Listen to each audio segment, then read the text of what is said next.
Go to Ukraine, fine. Meet wounded soldiers. Brilliant. Love it. Do it. Yeah. Don't lecture the US president about leadership. That's not your job. It's and that's not really, like, that's one person who's allowed to do that, and that's the king.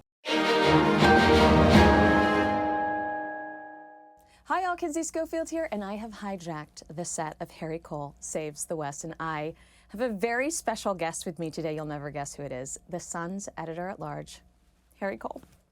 Applause. I've never sat in this chair. It feels very strange. Thank you for having me. Thank you for being here. I wanted to, after a week in D.C. with Trump, I want to call you editor at Bigly, or Big League. Huge. Editor at lunch. How much fun have we? My trip has been so much fun because of you. Thank you. Bless you. It's been a wild week. It's like the Oscars for Brits. Yeah. I mean, in this town, they kind of. I mean, it's amazing how for a country that's turned their back on royalty 250 years ago, never shut up about it. Oh my gosh, right? How much they just loved the King and Queen. And on Monday, they were queuing around the block. For the ambassador's garden party in Virginia today, there's a line a mile long. People love the king. Yeah, I know. I love that they let kids out of school to go stand in line to see him. I think that's so adorable. I wanted to ask you specifically about the media strategy in this town and during this trip, because I thought it was brilliant. Americans, I think, might be under the impression that royalty sits down for an interview, thanks to Oprah Winfrey. Harry's constantly talking to CBS. He does the late shows. He does Jimmy Fallon, James Corden, Steve, whatever. You name it. Almost unemployed. Colbert, Stephen Colbert. But royalty does not sit down for interviews. They don't talk to the media, correct? Yeah, it's a really there's a really funny moment today, just as they were leaving the White House. The whole strategy of this is to keep basically Trump and the king away from shouted questions. When they did the arrivals, the press were really, really far back. There was obviously no press in the Oval Office when they had their meeting, which there normally is at the top. They at least let the press in, and they all shout questions. That was all stripped away. But then someone got a question off today, and the president answered. He was sort of pointing, going, "This is the greatest king. I love this king. Love this guy."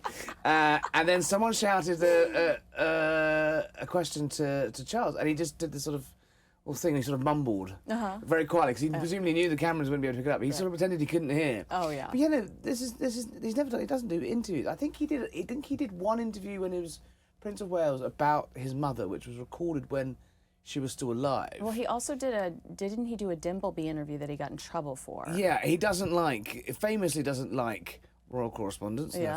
There's a brilliant footage of him when the boys were younger, William and Harry. They're at Cloisters, I think.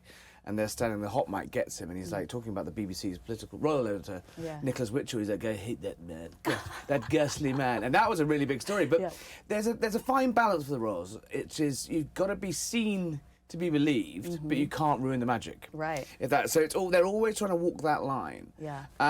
But the idea that the king didn't make himself available to the sort of great and good of US media while he's been here is kind of Wolf Blitzer. I saw Caitlin Collins from CNN on Monday night. They were all desperate to get their pictures. Yeah. And then if you look at the lineup for the state banquet, half this building were in here. That's what I was going to say. Fox News, you had Brett, you had Gutfield, you had Jesse Waters. Jenny Waters.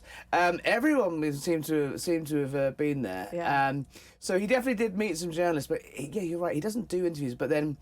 It's such a visual story with these guys, right? Yeah. The amazing scenes we saw at Arlington Cemetery today. The pictures have been amazing, and actually, if you didn't turn into Harry and a drop of a hat was going on late night talk shows, it would sort of spoil it all. Oh, for sure. So they're keeping them the mystique, but also making them very accessible. Yeah, I did. I mean, I guess I need to pay attention to state visits a little more closely, but I guess because I'm from here and I recognize so many faces, I thought, what a clever strategy that they littered the garden party and the state dinner with all of these personalities that in less than 24 hours were all on TV regurgitating their experience with the king. So no, he did not do any sit downs and no big revelations, but I even saw an exchange between you and Ainsley from Fox and Friends where Ainsley's like, I shook his hand, and then you're like, and guess what? And if you look at a show like The Five on Fox, we've been the big, second or third largest watched show in American television, and they spent all afternoon talking about it. So no, there is method to madness. Also because of the security, heightened security at the moment, not least after what happened last week at the Correspondents' Dinner last Saturday. Feels like last week. Feels like last month. You know, it's sort of bypassed. You couldn't meet as many punters as they perhaps would have liked, and perhaps they normally do in these visits. He's out in Virginia today, but it's all very screened, and obviously security is heightened. So if you can kind of get the message out there indirectly to the American people and the public without actually having to, without having to worry about like the security of meeting them, it was a clever tactic. But again, keeps that mystique because it just creates a nice buzz. It was so brilliant. As I watched that, I thought, do they do this everywhere? I don't think they do this everywhere, and if not, how clever that they did it Trump here. though as well. Though Trump had the hand over the guest list for the state banquet, I need to suck up better. He knows how to conduct the TV audience. Yeah, the guy's a TV guy. He looks everything through the prism of TV. Yeah, he knew what he was doing by inviting Jesse Waters to come and making some appalling joke by accident and then be like, but it just got everyone talking. Right. So I want to ask you about someone specifically, and you can tell me if I'm being too sensitive here, but I worked in PR for like 10 years. Before the plane even touched down with King Charles, Tina Brown made a statement, I believe to Robert Hardman, about how the king actually loathes President Trump. And I just thought, I trust Tina Brown immensely, and I thought, oh no, I can't believe she did that right before such an important visit, because you and I have been stressing how the king is a mediator in this scenario. So then I spot her at the garden party, and then I spot her in New York at the literary event with Queen Camilla. She writes on her Substack that Queen Camilla said, I keep up with your work. Does that not almost endorse her accusation? Does it even matter what the king thinks? Would he probably choose to have, Donald Trump round for a barbecue if he didn't have to? Probably not. But at the end of the day, he did his job. He was charming. He was witty.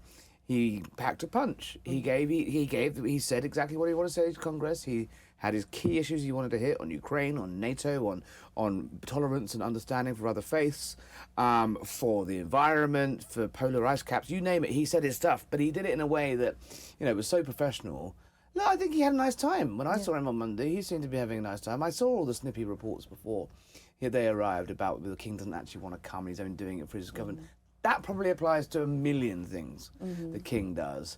Whatever his personal views, it didn't get in the way. And I think he kind of looked like he was having fun. I do too. I did hear a rumour that Camilla finds Melania quite hard work, though. Wow, that is very interesting. Well, I think I read today that, and I've said this throughout my coverage, I do think that Americans will be much more excited about the Prince and Princess of Wales. And it's my understanding that the President and First Lady have invited the Prince and Princess of Wales to visit over the summer, in case there's a sporting event. Exactly. I think William has an official role with the FA. He certainly has had in the past. I think he still does. I'd be amazed if we don't see them at the World Cup. Yeah, so I think that I'll be very excited if they come back, and then hopefully Harry Cole throws another party and invites me. We'll see what we can do. I want to talk to you about, I think you might have asked me this question on your show, what will Harry and Meghan do to distract from the state visit? Well, breaking news, right? Yeah, and a People magazine cover. I thought that the headline was the most aggressive part. Also keep in mind this dropped on the 15th anniversary of William and Catherine's wedding. Yeah, Yeah, but Harry making his own rules, kind of like, is audacity on sale right now? I couldn't believe that People magazine cover. And correct me if I'm wrong, you're the expert. People magazine is the current outlet of choice for the Sussex's PR machine, right? What happened to the guy with the funny face? Omid. Omid, yeah. I mean, I think Omid probably should not have claimed that the Princess of Wales and King Charles were the royal racists in Endgame. I think that's where he lost. That kind of ruined it, right. Yeah. So People magazine choice of it. So we can take this as a kind of well-sourced, well-briefed piece, right? Well planted. We talked about this in that, this is exactly what the Queen said. You can't be half in, half out, and that's exactly what they're trying to do. I think when he popped up in Ukraine, Harry popped up in Ukraine last week, there was a view of, if they bite on this, right, it's going to risk overshadowing the visit. So they kind of let that one slide. It'd be really interesting to see what happens when Harry arrives in the UK for the Invictus Games later this summer as well. I don't think they'll let that slide again. Now this visit is out of the way. You've got to realise the amount of bandwidth this visit for the it's a pretty small team in Buckingham Palace, right? Right. This has been months and months and months sucking up everything else. Everything else has been on the back burner.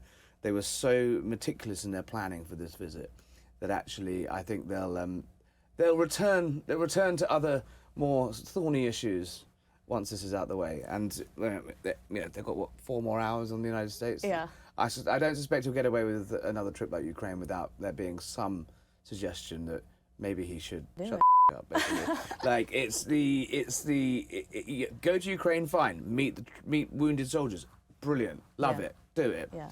Don't lecture the U.S. president about leadership. That's not your job, and that's not really. Like, that's one person who's allowed to do that, and that's the king. Right. So I will say that Richard Eden is reporting today that Yvette Cooper not only counseled Prince Harry, but King Charles when it came to the Ukraine comments that they both made within the last 2 weeks.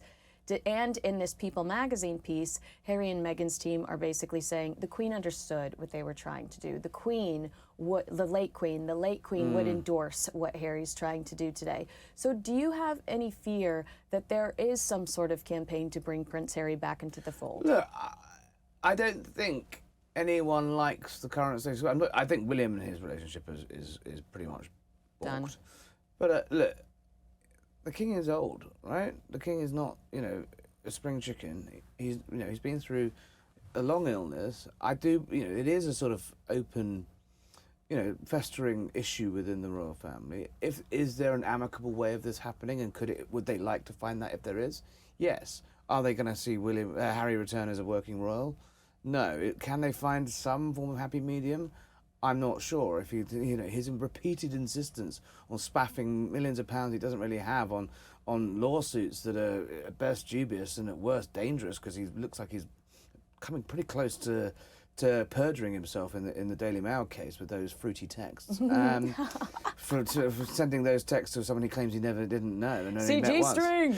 Exactly. So there would have to be a lot of movement on Harry's part, and I just cannot see how they're going to sit around a Sandringham having a turkey with the Duchess of Sussex after all the horrific things she said. At least not without a metal detector to make sure she's not mic'd well, up. Is she gonna leak it? Is she gonna record it? Is she gonna run to Tom Bradby?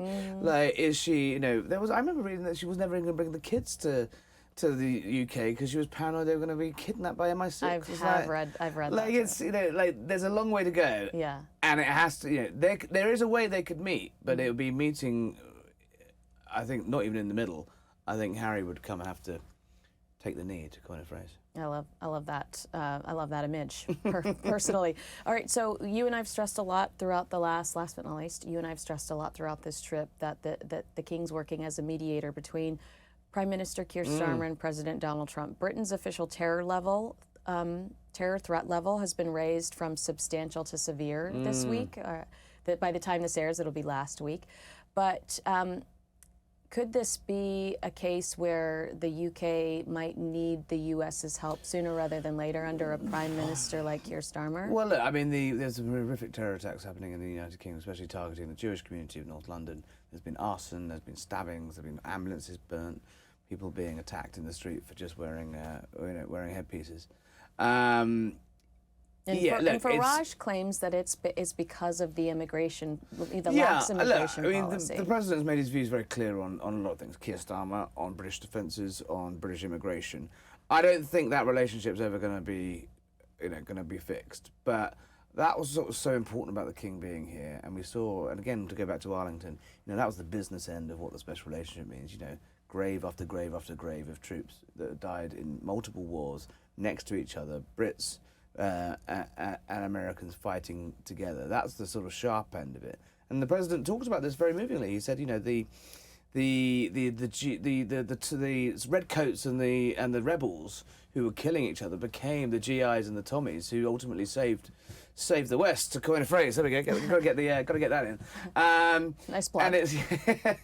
And it's bigger than Keir Starmer. Yeah. Yes, we are the junior partner in this relationship as Brits.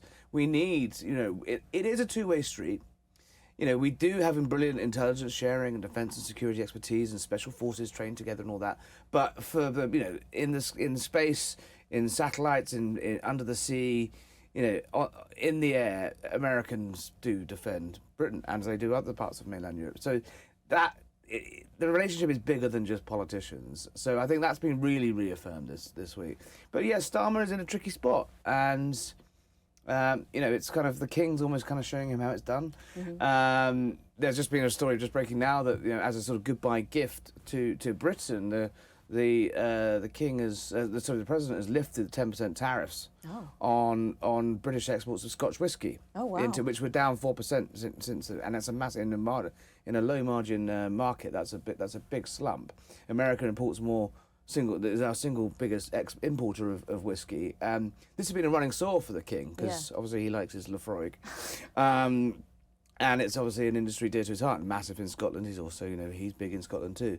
So for Trump to do that that's the British diplomats and ministers have been trying to do that for months and months and months. It just shows you kind of when the soft power works. And the King's been involved in this personally. Back in the last state visit in the UK in September last year, the King took the President aside and actually invoked his mother and said, "Your mother's from the Isle of Lewis. Isle of Lewis has loads of distilleries, and they're all struggling. You wouldn't want, you're a popular guy in Scotland because you have golf courses, you employ a lot of people. If these distilleries go bust, people are going to blame you for that." And so it's been on his mind. Yeah. But that it was a masterclass in diplomacy for the King. And look, Starmer's. Even his biggest fans wouldn't say he's a natural people pleaser. Agree with us, disagree with us. Let us know in the comments below. Harry Cole, thank you for making my trip so much fun. Thanks for coming. I loved your USA hat. Yeah. I'll bring it next time. Pictures available on Instagram. Pictures available on Instagram. I have to let him go now so I can get a last Instagram picture with him before he leaves for Miami.